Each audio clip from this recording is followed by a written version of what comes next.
جس موضوع کے تحت چند باتیں آپ کے سامنے عرض کی جائیں گی وہ موضوع ہے نمازوں سے دوری۔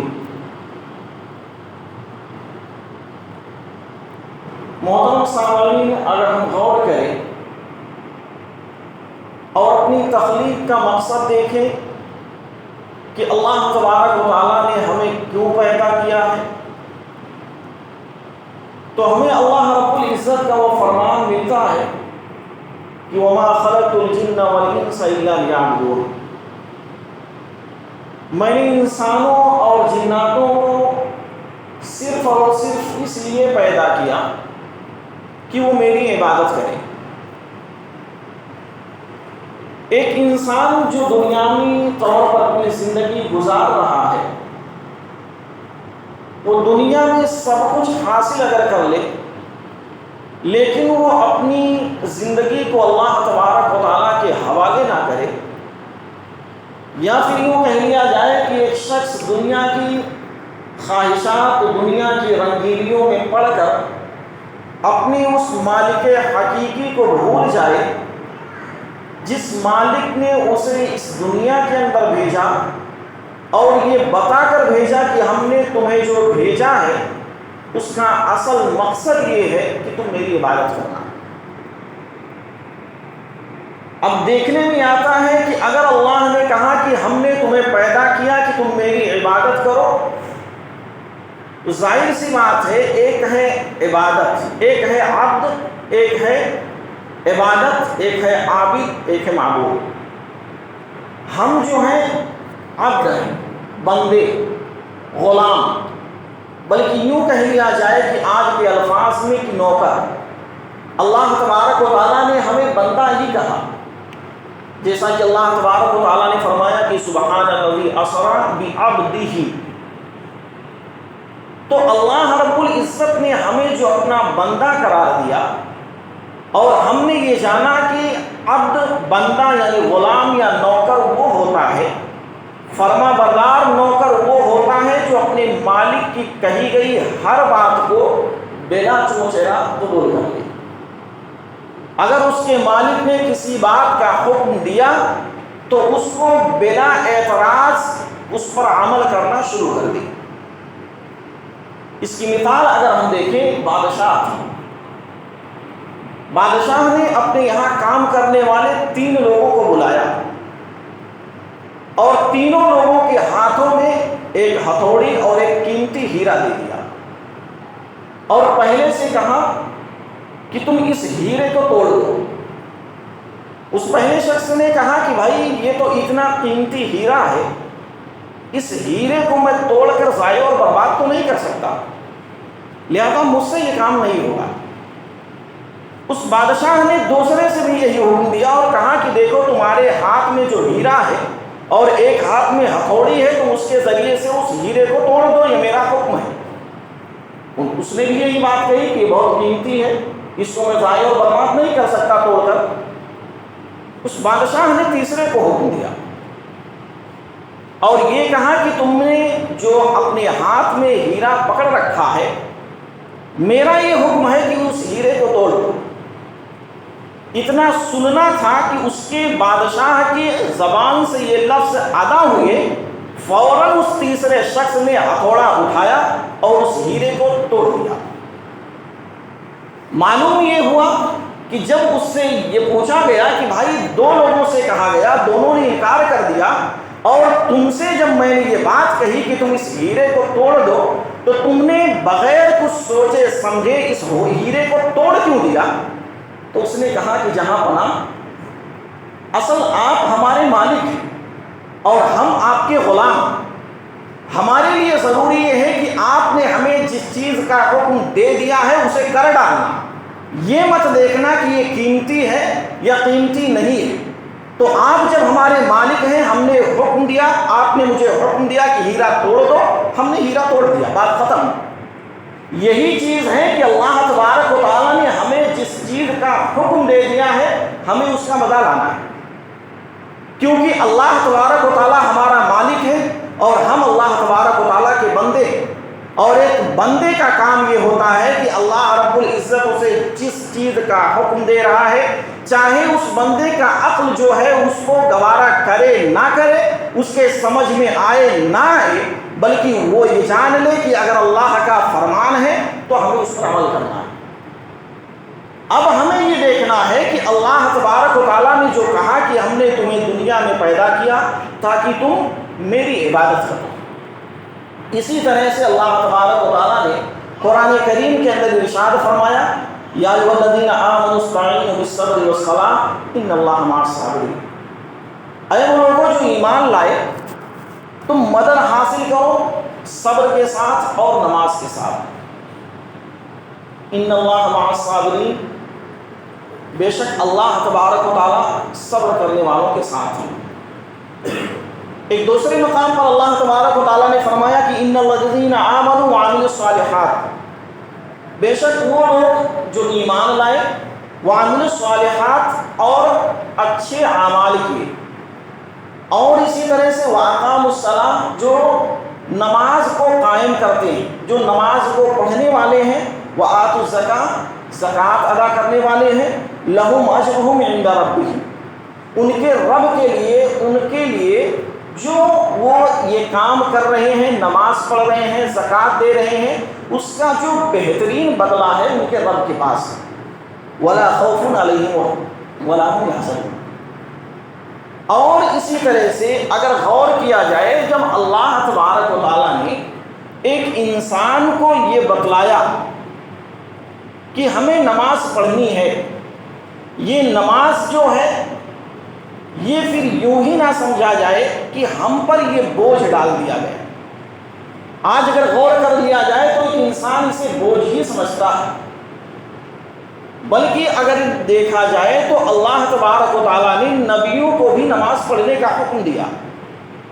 آپ اگر حضرت موسیٰ علیہ السلام کا واقعہ پڑھیں گے تو اللہ تبارک و تعالیٰ نے موسیٰ علیہ السلام کو مخاطب ہوتے ہوئے فرمایا کہ وَأَنَا اخْتَرْتُكَ فَاسْتَمِعْ لِمَا يُوحَىٰ، بے شک ہم نے آپ کو چن لیا ہے اور آپ اسے غور سے سنیے، لما یوحیٰ، جو آپ کی طرف وحی کی جا رہی ہے۔ پھر آگے اللہ نے کہا کہ اننی انا اللہ لا الہ الا انا، بے شک میں ہی تمہارا رب ہوں اور میرے علاوہ تمہارا کوئی معبود نہیں۔ فاعبدنی واقم الصلاۃ لذکری، فاعبدنی، تم میری عبادت کرو اور نماز قائم کرو جس کے ذریعے سے تم مجھے یاد کر سکو۔ تو گویا کہ معلوم یہ ہوا کہ اللہ تبارک و تعالیٰ نے موسیٰ علیہ السلام کو بھی حکم دیا کہ تم نماز پڑھو۔ اسی طرح سے اگر دیکھیں حضرت اسماعیل علیہ السلام کو بھی اللہ تبارک و تعالیٰ نے کچھ ایسا ہی حکم دیا، اور اللہ رب العزت نے فرمایا کہ وَاذْكُرْ فِي الْكِتَابِ اسماعیل، اس کتاب میں حضرت اسماعیل علیہ السلام کے واقعے کو پڑھیے، ان کے ذکر کو پڑھیے۔ إِنَّهُ كَانَ صَادِقَ الْوَعْدِ وَكَانَ رَسُولًا نَبِيًّا، بے شک وہ اپنی وعدے میں سچے تھے اور وہ نبی اور رسول تھے۔ وَكَانَ يَأْمُرُ أَهْلَهُ بِالصَّلَاةِ، وہ اپنے گھر والوں کو نماز کا حکم دیتے تھے، وَالزَّكَاةَ، اور زکوٰۃ کا بھی حکم دیتے تھے، وَكَانَ عِندَ رَبِّهِ مَرْضِيًّا، اور یہی وجہ تھی کہ وہ اللہ تبارک و تعالیٰ کے نزدیک بہت ہی پسندیدہ تھے، اللہ تبارک و تعالیٰ انہیں پسند کرتا تھا۔ معلوم یہ ہوا کہ یہ نماز جو ہے اللہ تبارک و تعالیٰ نے نبیوں کو بھی حکم دیا کہ وہ نماز کو قائم کریں۔ اب ہم غور کریں کہ ایک طرف اللہ نبیوں کو حکم دے رہا ہے، ایک طرف ہم انسان ہیں۔ آج ہمارا لگاؤ مسجدوں سے کتنا ہے، آج ہمارے دل کے اندر نماز کی تڑپ کتنی ہے۔ آج اگر ایک انسان سے یہ کہا جائے کہ فلاں کی دوری پر اتنی چیزیں جو ہیں وہ فری میں مل رہی ہیں، تو اس ایک انسان اس چیز کے لیے اپنی طرف سے جتنا ممکن ہو سکے کوشش کر کے وہاں پر پہنچنے کی کوشش کرے گا۔ لیکن وہیں پر اللہ تبارک و تعالیٰ کہتا ہے کہ تمہیں جس چیز کی کمی ہے تم میرے سامنے سجدہ کرو اور سجدے میں مجھ سے دعائیں کرو، مجھ سے مانگو تو صحیح، میں تمہیں وہ چیزیں عطا کروں گا۔ لیکن ہمیں توفیق نہیں ہوتی، ہمیں اس بات کی توفیق نہیں ہوتی کہ اللہ تبارک و تعالیٰ کے یہاں سجدے کر لیں۔ اور یاد رکھیے عالی شان مسجدیں بنا لینا اور عالی شان جو مسجدیں بنا کر ویران چھوڑ دینا یہ بڑی کامیابی نہیں ہے. یہ وہ کوئی کامیابی نہیں ہے کہ ہم نے بطور فخر کے عالی شان مسجدیں بنا لی اور یہ کہا کہ ہمارے یہاں تو مسجد قائم ہے, ہم نے تو مسجد بنائی ہے. لیکن وہیں پر اگر سوال کر لیا جائے کہ آپ نے مسجدیں تو بنائی ہیں, اس کے اندر سجدے کرنے والوں کی تعداد کتنی ہوا کرتی ہے, نماز پڑھنے والے کتنے ہوا کرتے ہیں, کیا کبھی آپ کو اس بات کی توفیق ہوتی ہے کہ 5 وقت کی نماز میں کم سے کم 1 وقت کی نماز میں مسجد میں جا کر حاضری دے سکے؟ تو ایک انسان سے یہ بات یہی ہوتا ہے کہ وقت نہیں ملتا, ٹائم نہیں ملتا ہمیں. اور اگر بات آتی ہے مساجد کی تو بڑے فخر سے ہم کہتے ہیں ہم نے مسجد بنائی. تو مسجد کو ویران نہیں کرنا بلکہ مسجد کو آباد کر لینا, اور جب مسجدوں کو آباد کر لیا جائے گا تو آپ خود بھی آباد ہو جائیں گے. اسی طرح سے اگر غور کر لیا جائے سب سے افضل عمل کون سا ہے؟ عبداللہ بن مسعود رضی اللہ تعالیٰ عنہ نے اللہ کے نبی صلی اللہ علیہ وسلم سے پوچھا ای الاعمال احب الی اللہ, اے اللہ کے نبی صلی اللہ علیہ وسلم آپ ہمیں یہ بتلائیے سب سے زیادہ افضل عمل کیا ہے؟ تو اللہ کے نبی صلی اللہ علیہ وسلم نے فرمایا الصلاۃ علی وقتها, وقت پر نماز پڑھنا یہ سب سے افضل عمل اللہ کے نبی صلی اللہ علیہ وسلم نے بتایا. اسی طرح سے کہتے ہیں کہ قلت ثم ای, پھر اس کے بعد کون سا ہے؟ تو اللہ کے نبی صلی اللہ علیہ وسلم نے فرمایا ثم بر الوالدین, والدین کے ساتھ حسن سلوک کرنا, اچھا برتاؤ کرنا. قلت ثم ای, پھر اس کے بعد کیا ہے؟ اللہ کے نبی صلی اللہ علیہ وسلم نے فرمایا الجہاد فی سبیل اللہ, اللہ تبارک و تعالیٰ کے راستے میں جہاد کرنا. معلوم یہ ہوا کہ ایک انسان کے لیے بہتر عمل یہ ہے کہ وہ نماز قائم کرے اور وہ نماز بھی اس کے وقت پر پڑھے. آج ایک انسان جو ہے وقت پر پڑھنا تو دور پڑھتا ہی نہیں, جبکہ اللہ کے نبی صلی اللہ علیہ وسلم نے کہا کہ تمہارے لیے ضروری ہے کہ نماز کو وقت پر پڑھو. اور الا ماشاء اللہ سب کی بات تو نہیں کرتا, کچھ لوگ ایسے ہیں جو پڑھتے ہیں لیکن ان کے یہاں وقت کی کوئی پابندی نہیں, کوئی پابندی نہیں ہے. ظہر کو عصر میں ملا کے پڑھ لیا, عصر کو مغرب میں یا مغرب عشاء چھوڑ دیا, جب ایسے وقت مل گیا تو پڑھ لیا, وقت نہیں ملا تو چھوڑ دیا. آج ہم نماز سے کہتے ہیں کہ ہمیں کام کرنا ہے, ہمارے پاس مشغولیت ہے, ہم کام سے کیوں نہیں کہتے کہ ہمیں نماز پڑھنی ہے؟ ہمیں جن چیزوں میں مشغول ہونا ہے اس سے ہم کیوں نہیں کہتے کہ بھائی ہمیں نماز پڑھنا ہے, ہمیں نماز کے لیے وقت نکالنا ہے. نماز کو چھوڑ کر دوسری چیزوں کے لیے ہمیں وقت ملتا ہے, لیکن جب نماز کی بات آتی ہے تو ہمیں وقت نہیں ملتا. اور یوں ہی اگر دیکھا جائے تو کتنے ایسے لوگ ہیں جو صرف اور صرف جمعہ کے دن ہی دکھائی دیتے ہیں. چہرہ اگر ان کا دیکھنے کو ملتا ہے تو صرف بڑی محنت کر دیے, بڑی کوشش کر دیے تو جمعہ کے دن آ گئے اور ایسا سمجھ لیے کہ ہم نے جمعہ کی نماز پڑھ لی ہے, اب ہمیں جنت مل گئی, اب اس کے بعد اور کچھ ہمیں کرنے کی ضرورت نہیں. ایسا لگ رہا ہے کہ وہ کسی پر احسان کر رہے ہیں جمعہ پڑھ کے. یقین مانیے کہ نماز کے بغیر آپ کامیاب نہیں ہو سکتے. دنیا میں اگر آپ دیکھیں تو ہو سکتا ہے دنیا تو آپ حاصل کر سکتے ہیں, اللہ تبارک و تعالیٰ کی عبادتوں سے دور ہو کر, اللہ رب العزت کی عبادت سے دور ہو کر ایک انسان دنیا کو حاصل کر سکتا ہے, لیکن آخرت میں اگر آپ کو کامیاب ہونا ہے تو آپ کے لیے ضروری ہے کہ آپ نماز پڑھیں, اپنے آپ کو نمازی بنائیے. آپ کے اندر ایک تڑپ ہونی چاہیے کہ ہمیں نماز پڑھنی ہے, ہمیں ایک کوشش کرنی چاہیے, ہم جہاں بھی رہیں گے جس حال میں رہیں گے ہم ہر حال میں نماز کو پڑھنے کی کوشش کریں گے. اور اگر ایک انسان چاہے تو کیا نہیں کر سکتا, کیا نہیں کر سکتا. ایک انسان کو اگر کہیں پر جانا ہو تو رات کے 3 بجے الارم لگا کر وہ اٹھ سکتا ہے, لیکن وہ نماز کے لیے الارم کیوں نہیں لگا سکتا؟ ظاہر سی بات ہے, یہ سوچنے کی بات ہے. اور نماز سے اگر آپ دور ہیں تو یقین مانیے کہ آپ اللہ تبارک و تعالیٰ کی اس گھر سے دور ہیں, اللہ تبارک و تعالیٰ سے اپنے آپ کو دور کر رہے ہیں. اسی طرح سے اگر دیکھا جائے تو نماز جو ہے گناہوں کی معافی کا ذریعہ ہے. اللہ کے نبی صلی اللہ علیہ وسلم نے صحابہ کرام سے پوچھا کہ ارائیتم لو ان نہرا بباب احدکم یغتسل فیہ کل یوم خمس، تم لوگ ایک ایسے شخص کو دیکھو جس کے دروازے کے سامنے سے ایک نہر جاری ہو اور وہ شخص روزانہ اس کے اندر 5 مرتبہ غسل کرے، تو تم یہ بتاؤ ما تقول ذلک یلقی فی درنی، کیا اس شخص کے جسم پر کوئی میل کچیل جو ہے وہ باقی رہے گا؟ صحابہ کرام نے کہا کہ اللہ کے نبی صلی اللہ علیہ وسلم نہیں، وہ اس لیے کہ وہ اگر 5 بار اس کے اندر غسل کرتا ہے تو اس کے جسم پر کوئی میل کچیل باقی نہیں رہے گا۔ تو اللہ کے نبی صلی اللہ علیہ وسلم نے فرمایا یہی مثال جو ہے 5 وقت کی نمازوں کی ہے۔ اگر ایک شخص جو اللہ تبارک و تعالیٰ کی عبادت کرتا ہے، دن کے اندر 5 بار وہ نمازیں پڑھتا ہے، تو اللہ تبارک و تعالیٰ اس کے گناہوں کو معاف کر دیتا ہے، اللہ رب العزت اس کے گناہوں کو معاف کر دیتا ہے۔ یہ ہمارے لیے خوش نصیبی نہیں تو اور کیا ہے کہ اللہ تبارک و تعالیٰ کی عبادت کے لیے ہم اپنے وقت میں سے تھوڑا سا وقت نکال کر اللہ کی عبادت کر لیں اور اللہ ہمارے تمام تر گناہوں کو معاف کر دے۔ اور اگر گناہوں کو معاف کر دیا جائے تو ایک انسان کے لیے بہت بڑی خوش نصیبی ہے، لیکن اس کے باوجود کہ ہم وہی رفتار بے ڈھنگی جو پہلے تھی اس وقت بھی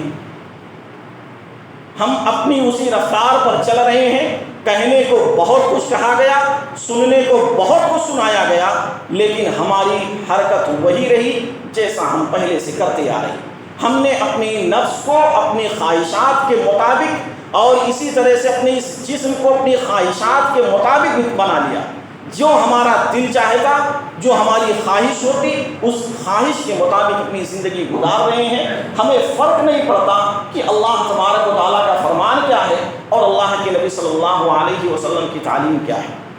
اسی طرح سے اگر دیکھا جائے تو اللہ کے نبی صلی اللہ علیہ وسلم نے فرمایا من توضأ للصلاة فأسبغ الوضوء ثم مشى إلى الصلاة المكتوبة فصلاها مع الناس، جو شخص اچھی طرح سے وضو کرے اور پھر اس کے بعد فرض نمازوں کے لیے چل کر جائے اور فصلاها مع الناس، لوگوں کے ساتھ نماز پڑھے، او مع الجماعہ، یا جماعت کے ساتھ نماز پڑھے، او فی المسجد، یا مسجد کے اندر نماز پڑھے، غفر اللہ له ذنوبہ، اللہ تبارک و تعالیٰ اس کے گناہوں کو معاف کر دیتا ہے۔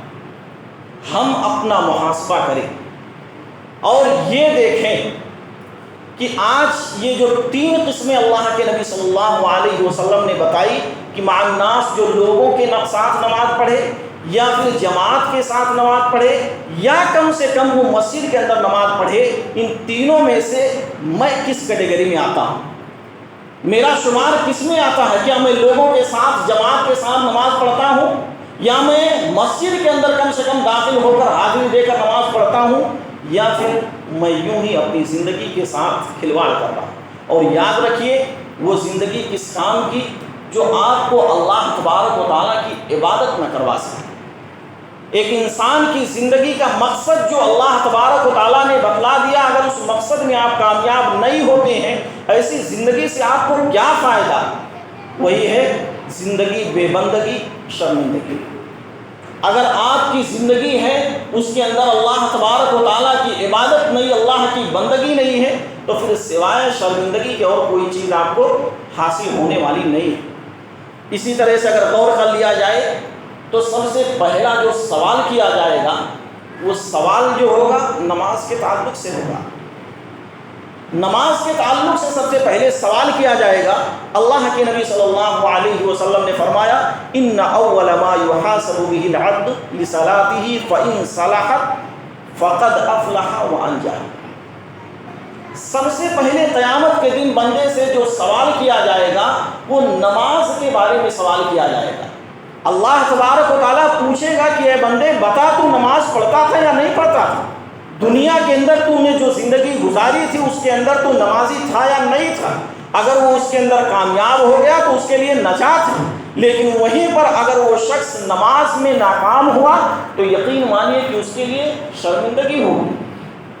اب ہم اور آپ غور کریں اور اس وقت کے اوقات کو یا پھر یوں دیکھیے کہ ان واقعات کو ہم پڑھیں کہ ایک طرف اللہ کے نبی صلی اللہ علیہ وسلم اور صحابہ کرام کے ساتھ جنگ کے اندر موجود ہیں، سامنے دشمن موجود ہے، اور ایسی حالت میں ایک انسان کو اس بات کا خدشہ اور ڈر ہے کہ اس حال میں دشمن ہمارے سامنے موجود ہے، سامنے سے تیریں چل رہی ہیں۔ اللہ کے نبی صلی اللہ علیہ وسلم کو حکم دیا جا رہا ہے کہ آپ نماز قائم کریں۔ اللہ تبارک و تعالیٰ کہہ رہا ہے کہ آپ نماز پڑھو۔ اللہ کے نبی صلی اللہ علیہ وسلم کہتے ہیں کہ اس حال میں اللہ تبارک و تعالیٰ نماز کیسے قائم کیا جائے جبکہ ہمارے سامنے دشمن موجود ہے۔ اللہ تبارک و تعالیٰ کہتا ہے کہ تمہاری آدھی جو جماعت ہے وہ نماز قائم کرے اور آدھی جماعت جو ہے وہ دشمنوں کا مقابلہ کرے، اور جب یہ نماز سے فارغ ہو جائے تو وہ جا کر مقابلہ کرے اور دوسری جو جماعت ہے وہ آ کر نماز قائم کرے۔ ایسی حالتوں میں جب سامنے سے تیر برس رہے ہوں، جب سامنے سے گولیوں کی بوچھار ہو رہی ہو، ایسی حالت میں جب نماز سے معافی نہیں ہے تو ہماری زندگی میں تو ساری آسانیاں ہیں نا۔ ساری آسانیوں کے باوجود اگر اپنے آپ کو ہم نمازوں سے نہ جوڑ لیں، اپنے آپ کو مسجدوں سے نہ جوڑ لیں، تو تف ہے اسی جوانی پر، لعنت ہے اسی جوانی پر کہ ایک انسان جوانی کے اندر اللہ تبارک و تعالیٰ کی عبادت نہ کر سکے۔ آج ایک شخص ہے، ایک نوجوان ہے جس کے اندر طاقت ہے، طاقت ہونے کے باوجود اگر اللہ تبارک و تعالیٰ کی عبادت نہیں کر سکتے تو کب کرو گے؟ کب کرو گے کہ جب اس وقت جب تمہارے جسم کے اندر طاقت نہ رہی، جب تمہارے پیروں کے اندر کھڑے ہونے کی طاقت نہ رہی، جب تم سجدہ کرنے کی طاقت نہ رکھ سکے، تب تم اپنے آپ کو مسجدوں سے لگاؤ گے، تب تم اللہ تبارک و تعالیٰ کی عبادت کرو گے، اور اس وقت کی جب تم سجدے نہیں کر سکو گے زمین پر، ترسو گے کہ اگر اللہ تبارک و تعالیٰ ہمیں اتنی طاقت دے دیتا تو ہم زمین پر سجدے کر لیتے۔ دیکھیے اپنے سامنے کتنے ایسے لوگ موجود ہیں جو چاہتے ہیں کہ ہم بھی زمین پر سجدہ کریں لیکن نہیں کر پاتے۔ آج اگر طاقت ہونے کے باوجود سجدے نہیں کر رہے ہیں تو اپنے آپ کو بدنصیب سمجھ لو، جان لو کہ مجھ سے بڑا بدنصیب کوئی شخص نہیں۔ اور یہی نہیں، خاص طور سے اگر دیکھا جائے تو اللہ کے نبی صلی اللہ علیہ وسلم نے جو وصیت کی اپنے آخری ایام میں، اللہ کے نبی صلی اللہ علیہ وسلم کے آخری الفاظ تھے الصلاۃ الصلاۃ، تم نماز قائم کرتے رہنا، کیونکہ اللہ کے نبی صلی اللہ علیہ وسلم کو اس بات کا ڈر تھا کہیں ایسا نہ ہو جائے کہ میری امت کے لوگ نمازوں سے دور ہو جائیں، اللہ تبارک و تعالیٰ کے گھروں سے اپنے آپ کو دور نہ کر لیں۔ اسی لیے آخری وقت ہے، روح نکلنے کا وقت ہے، اس وقت اللہ کے نبی صلی اللہ علیہ وسلم نماز کی وصیت کر رہے ہیں، نماز کے بارے میں بتلا رہے ہیں کہ میرے پیارے صحابہ تم نماز کو قائم کرنا، نماز کو مت چھوڑنا، اگر تم نے نماز کو چھوڑ دیا تو یقین مانو تم برباد ہو جاؤ۔ آج ایک انسان سب کچھ چاہتا ہے، ہر چیز حاصل کرنے کی کوشش کرتا ہے، لیکن اسے اللہ تبارک و تعالیٰ کے فرمان سے کوئی مطلب نہیں۔ اسی طرح سے اگر غور کر لیا جائے تو ایک ہے نماز کو تو قائم کرنا، اللہ تبارک و تعالیٰ نے 5 وقت کی نمازیں ہم پر فرض کی ہیں، اور وہ 5 وقت کی نمازیں ہمیں ہر حال میں پڑھنا ہے۔ اسی میں سے ایک نماز ہے نماز فجر۔ نماز فجر کی اہمیت اگر دیکھی جائے تو اللہ کے نبی صلی اللہ علیہ وسلم نے الگ سے اس کی کئی ایک فضیلتیں اور اہمیتیں بتائی، جس میں سے اللہ کے نبی صلی اللہ علیہ وسلم نے بیان فرمایا کہ اگر لوگوں کو یہ معلوم ہو جائے کہ مسجد میں جلدی جانے کا ثواب کیا ہے تو وہ آپس میں ایک دوسرے سے سبقت کریں، اور اسی طرح سے لوگوں کو یہ معلوم ہو جائے کہ نماز فجر پڑھنے میں کتنا ثواب ہے تو وہ لوگ اپنی سرین کے بل اگر چلنا پڑے تو چل کر آئیں گے مسجد کے اندر نماز پڑھنے۔ اور تیسری چیز جو اللہ کے نبی صلی اللہ علیہ وسلم نے کہا کہ اگر انہیں یہ معلوم ہو جائے کہ پہلی صف میں کتنا ثواب ہے تو لوگ آپس میں قرآن اندازی کریں۔ ہم اور آپ غور کریں، کیا ہم ان تینوں میں سے کوئی ایک صفت ہمارے اندر ہے؟ کیا نمازوں کی تڑپ ہمارے دل کے اندر ہے؟ کیا ہمیں اس بات کی تڑپ ہے کہ اذان ہو گئی ہے ہمیں نماز پڑھنی ہے؟ کیا ہمیں اس بات کی تڑپ ہوتی ہے کہ ہم نے ظہر پڑھ لی ہے تو ہمیں عصر پڑھنی ہے؟ اس بات کی تڑپ رہتی ہے کہ عصر کا وقت ہو جائے ہم مسجد کے اندر جا کر اللہ تبارک و تعالیٰ کی عبادت کرتے ہیں؟ اور یہی نہیں، اللہ کے نبی صلی اللہ علیہ وسلم نے یہ جو بات کہی کہ اگر تمہیں معلوم ہو جائے ثواب گنتا ہے تو فجر میں ایک انسان سرین کے بل اگر گھسکتے ہوئے جانا پڑے تو وہ مسجد کے اندر جا کر اللہ کی عبادت کرے گا۔ اور پھر اسی طرح سے دیکھ لیا جائے، شیطان جو ہے نا ایک انسان کے کان میں پیشاب کر کے چلا جاتا ہے۔ بخاری شریف کی جو حدیث ہے 1144 نمبر کی، اس میں عبداللہ بن مسعود رضی اللہ تعالیٰ عنہ نے اللہ کے نبی صلی اللہ علیہ وسلم کے پاس ایک ایسے شخص کا ذکر کیا جو شخص نماز فجر پڑھے بغیر سویا رہتا تھا۔ تو اللہ کے نبی صلی اللہ علیہ وسلم نے ایسے شخص کے بارے میں فرمایا کہ بال الشیطان فی اذنہ، اس شخص کے کان میں شیطان پیشاب کر کے چلا جاتا۔ ایک ایسا شخص جو فجر کو چھوڑ کر سویا رہتا ہے، اس کے کان میں شیطان پیشاب کر کے جاتا ہے۔ اور صرف یہی نہیں، اگر دیکھا جائے تو افضل نماز جو ہے، افضل نمازوں میں، عبادتوں میں بھی ایک ایسی عبادت اور افضل ہے جس کو اللہ کے نبی صلی اللہ علیہ وسلم نے 5 نمازوں میں بھی افضل قرار دیا۔ وہ یوں ہے کہ اللہ کے نبی صلی اللہ علیہ وسلم نے فرمایا کہ افضل الصلوات عند اللہ صلاۃ الصبح یوم الجمعۃ فی جماعت، تمام عبادتوں میں سب سے افضل جو عبادت ہے وہ جمعہ کے دن فجر کی نماز جماعت کے ساتھ پڑھنا۔ 5 وقت کی نماز کی جو اہمیت تو ہے ہی، لیکن اس کے ساتھ ساتھ جمعہ کے دن جماعت کے ساتھ فجر کی اہمیت الگ مقام رکھتی ہے۔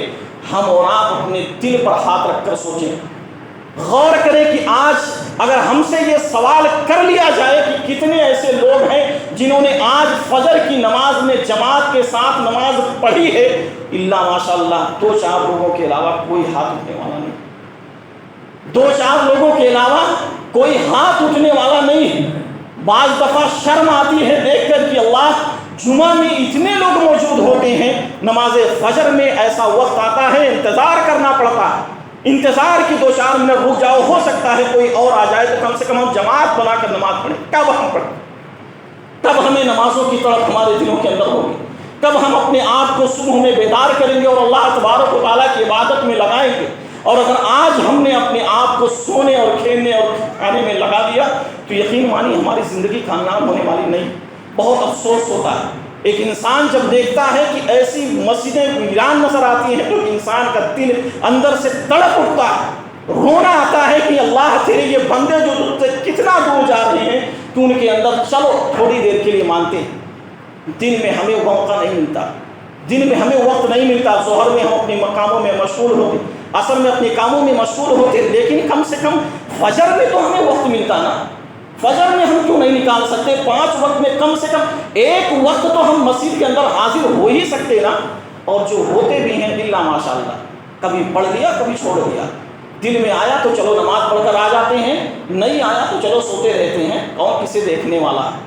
تو میرے بھائی اپنے آپ کو مسجدوں سے جوڑیے، اپنے آپ کو نمازی بنائیے۔ ایسا نہ ہو جائے کہ جب اللہ تبارک و تعالیٰ ہم سے سوال کر لے کہ تم نماز پڑھتے تھے یا نہیں، تب ہمیں یہ جواب دینا پڑے کہ اللہ ہمیں نماز نہیں پڑھتا تھا۔ اور اسی طرح سے اللہ کے نبی صلی اللہ علیہ وسلم نے فرمایا رکعۃ الفجر خیر من الدنیا وما فیہا،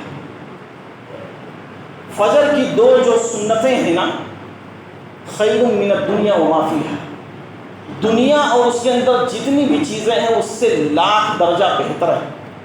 صرف 2 سنتیں پڑھ لینے سے ایک انسان دنیا تلاش کرتا ہے، دنیا کے پیچھے پاگل بنا ہوا پھرتا ہے، دنیا حاصل کرنے کے لیے ہر طرح سے کوشش کرتا ہے، لیکن جس طرف اللہ کے نبی صلی اللہ علیہ وسلم نے کہہ دیا کہ تم دنیا چاہتے ہو، اس سے بہتر ہے کہ فجر کی 2 رکعت سنتیں پڑھ لو۔ دنیا اور اس کے اندر جتنی بھی چیزیں ہیں اس سے کہیں زیادہ بہتر یہ 2 رکعت سنت ہے۔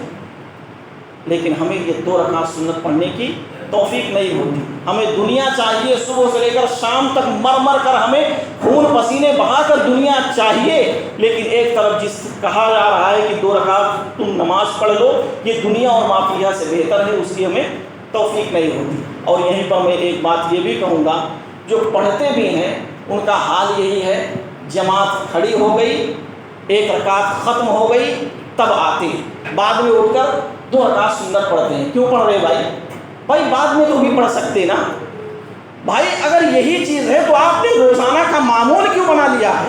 چلو کبھی کبھار ایسا ہوا وقتاً فوقتاً کسی کو نہیں موقع مل سکا، بیدار نہیں ہو سکا، وہ آتے وقت اسے معلوم ہوا کہ جماعت کھڑی ہو چکی ہے، اس کے بعد تو 2 رکعت پڑھنا ہی پڑھنا ہے، لیکن آپ نے معمول اگر بنا لیا ہے کہ ہمیں وقت معلوم ہے، اس کے باوجود ہم جائیں گے، ہماری 2 رکعت سنت پڑے گی، تو یہ میں بلا وجہ اس طرح کی چیزوں سے میں یہی کہوں گا کہ یہ آپ کی خود کی غلطی، یہ آپ خود کی جان بوجھ کر آپ غلط کر رہے ہیں، کیونکہ آپ کو وقت معلوم ہے، اس کے باوجود آپ ایسے کر رہے ہیں۔ اور اسی لیے اللہ کے نبی صلی اللہ علیہ وسلم نے فرمایا من صلی الفرضین دخل الجنہ، جو شخص 2 ٹھنڈی نمازوں کو قائم کر لے، 2 ٹھنڈی نمازوں کو پڑھنے والا ہے، دخل الجنہ، وہ جنت کے اندر داخل ہو گیا۔ 2 ٹھنڈی نمازوں سے یہاں جو مراد ہے وہ نماز فجر اور نماز عصر ہے۔ اب ہم اپنے آپ کو دیکھیں، ہم نے جتنی بھی باتیں سنی ہیں ان تمام تر باتوں کو اپنے ذہن میں رکھ کر یہ سوچیں کہ ہم اللہ تبارک و تعالیٰ کی عبادت کتنی کر رہے ہیں۔ 24 گھنٹے کے اندر اللہ تبارک و تعالیٰ ہمیں اس بات کی توفیق اگر ہمیں نہیں مل رہی ہے کہ ہم اللہ کی عبادت کر لیں، تو ہماری یہ بدنصیبی، یہ میرے بددعائیہ کلمات نہیں، لیکن میں یہ ضرور کہوں گا کہ اگر آپ مسجدوں سے دور ہیں تو اپنے آپ کو بدنصیب سمجھیے۔ ایک انسان کی زندگی کا مقصد یہ ہے کہ وہ اپنے آپ کو اللہ والا بنا لے، اللہ تبارک و تعالیٰ کے سامنے اپنے آپ کو پیش کر دے۔ یہ مسجدیں جو بنائی گئی ہیں اس کو آباد کر لے، نہ کہ ویران مسجدیں چھوڑ دے۔ خلاصہ کلام میرا یہی ہے کہ آپ کو اگر اللہ تبارک و تعالیٰ نے طاقت دی ہے اور کم سے کم اپنے آپ کو مسلمان سمجھتے ہیں، کم سے کم اپنے آپ کو مسلمان سمجھتے ہیں، تو نماز پڑھیے، اور نماز پڑھیے اس سے پہلے کہ آپ کی نماز پڑھی جائے، یعنی آپ کی نماز جنازہ پڑھی جائے، اس سے پہلے کہ آپ نمازوں کو قائم کرنے والے بن جائیے، نمازوں کا اہتمام کرنے والے بن جائیے۔ یہی آج کا پیغام ہے کہ ہم اور آپ اپنے آپ کو نمازی بنا لیں۔ آخر میں دعا ہے کہ اللہ تبارک و تعالیٰ ہم تمام لوگوں کو اللہ رب العزت جو آج کی اس خطبہ جمعہ میں جو باتیں سنائی گئیں، اللہ ہم تمام تر باتوں پر عمل کرنے کی توفیق عطا فرما۔ اللہ رب العزت ہم تمام لوگوں کو 5 وقتہ نمازی بنا دے۔ اللہ تبارک و تعالیٰ بالخصوص ہمارے نوجوانوں کے دلوں میں نماز کی محبت ڈال دے۔ اللہ تبارک و تعالیٰ ہمارے دلوں کو مسجدوں مدارس سے جوڑ دے۔ اللہ تبارک و تعالیٰ تو ہمیں اس بات کی توفیق دے کہ ہم تیری عبادت کریں۔ اللہ تیری اس گھر کے اندر آ کر ہمیں عبادت کرنے والا بنا دے۔ اللہ تبارک و تعالیٰ ہم تمام لوگ جب تک اس دنیا میں زندہ رہیں ایمان اور اسلام پر زندہ رہیں۔ اللہ تبارک و تعالیٰ ہم سے جو غلطیاں کوتاہیاں ہوتی رہتی ہیں، اللہ ان غلطیوں کو معاف فرما۔ اللہ تبارک و تعالیٰ ہمارے وہ مسلمان بھائی جو جہاں ہیں جس حال میں ہیں، اللہ تبارک و تعالیٰ تمہیں خوشیاں نصیب عطا فرما۔ اللہ تبارک و تعالیٰ جہاں پر مسلمان ستائے جا رہے ہیں، ان پر ظلم و ستم کے پہاڑ توڑے جا رہے ہیں، اللہ تبارک و تعالیٰ تو ان کو غیبی طور پر ان کی مدد فرما۔ اللہ تبارک و تعالیٰ ہمارے وہ بھائی جو اپنے دلوں کے اندر جائز خواہشات رکھتے ہیں، اللہ تبارک و تعالیٰ تو ان کی خواہشوں کو پوری فرما۔ اللہ تبارک و تعالیٰ ہم تمام لوگوں کو سچا پکا مومن بنا دے۔ اللہ تبارک و تعالیٰ ہم تمام لوگوں کی جو زندگی گزرے اللہ تیری عبادت میں گزرے۔ اللہ تبارک و تعالیٰ جب تک اس دنیا میں زندہ رہیں ایمان اور اسلام پر زندہ رہیں، اور ہمارا خاتمہ ہو تو خاتمہ بالخیر ہو۔ آمین۔ وآخر دعوانا ان الحمد للہ رب العالمین۔